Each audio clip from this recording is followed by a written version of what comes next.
இந்த பாவங்கள் ஜெகதீஸ்வரா? ஏன் இந்த கோலங்கள் பரமேஸ்வரா?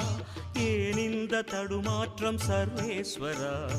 ஏன் இந்த அவலங்கள் கங்காதரா? மூன்றாவதாம் உன் கண்ணையே நீர் திறப்பீர் உலகுயவே. ஆதி அறியாமலே வாழ்ந்து வரும் வாழ்விலே ஆசைகளின் ஆட்டமே பாரு. வாழ்க்கையில் சாவியும் ஆழியில் வீழ்ந்ததே, வழி என்பதென்ன இனி கூறு. கைலையில் தாண்டவம் ஆடியது போதுமே, பூமியில் நீ வந்து ஆடு. பூமியில் நீ